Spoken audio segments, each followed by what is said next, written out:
তেনেকে গগৈ লগ লগা, কোনোবাই কালি ক'ব বুঢ়াগোহাঁই লগ লগা, কালি কোনোবাই বৰগোহাঁই লগ লগা, অসমত তেনেকৈ ৰাজনীতি নহয়। মহাপুৰুষ শ্ৰীমন্ত শংকৰদেৱে সমতাৰ ভিত্তিত ইয়াত এখন সম্পূৰ্ণ বেলেগ সমাজ গঢ়ি থৈ গৈছে। চাওলুং চুকাফা, শ্ৰীমন্ত শংকৰদেৱ, তেওঁলোকে অসমত উপাধিৰ মতে কিবা হ'ব সেই ৰাজনীতি 5-6 বছৰ আগতেই বন্ধ কৰি থৈ গৈছে। অখিল গগৈহঁতে বুজি পোৱা নাই যে এইখন অসম বেলেগ অসম, ইয়াতে এই ধৰণে ৰাজনীতি নচলে। কোনে কাৰ কাৰণে, সমাজৰ কাৰণে কি কৰিছে, কোনে অসমৰ বিকাশ কৰিব, উন্নতি কৰিব, মানুহে এইবিলাক চাই ভোট দিয়ে। অখিল গগৈক যিদিনাখনে ইয়াত কোনোবাই ভোট দিব, ইয়াতো দাংগা ফাচাদে হৈ থাকিব।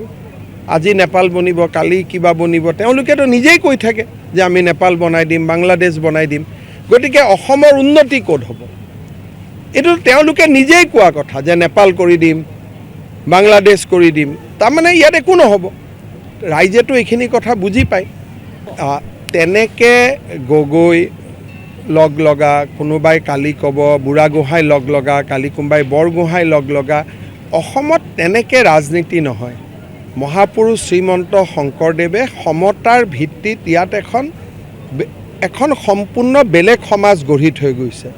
চাওলুং চুকাফা, শ্ৰীমন্ত শংকৰদেৱ, তেওঁলোকে অসমত উপাধিৰ মতে কিবা হ'ব সেই ৰাজনীতি 5-6 বছৰ আগতেই বন্ধ কৰি থৈ গৈছে। অখিল গগৈহঁতে বুজি পোৱা নাই যে এইখন অসম বেলেগ অসম, ইয়াতে এই ধৰণে ৰাজনীতি নচলে। কোনে কাৰ কাৰণে, সমাজৰ কাৰণে কি কৰিছে, কোনে অসমৰ বিকাশ কৰিব, উন্নতি কৰিব, মানুহে এইবিলাক চাই ভোট দিয়ে।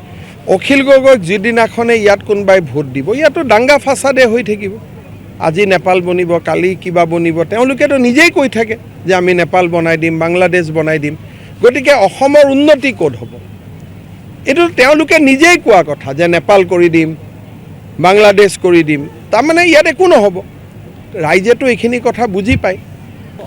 তেনেকে গগৈ লগ লগা, কোনোবাই কালি ক'ব বুঢ়াগোহাঁই লগ লগা, কালি কোনোবাই বৰগোহাঁই লগ লগা, অসমত তেনেকৈ ৰাজনীতি নহয়।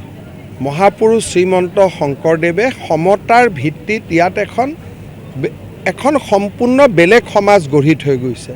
চাওলুং চুকাফা, শ্ৰীমন্ত শংকৰদেৱ, তেওঁলোকে অসমত উপাধিৰ মতে কিবা হ'ব সেই ৰাজনীতি 5-6 বছৰ আগতেই বন্ধ কৰি থৈ গৈছে। অখিল গগৈহঁতে বুজি পোৱা নাই যে এইখন অসম বেলেগ অসম,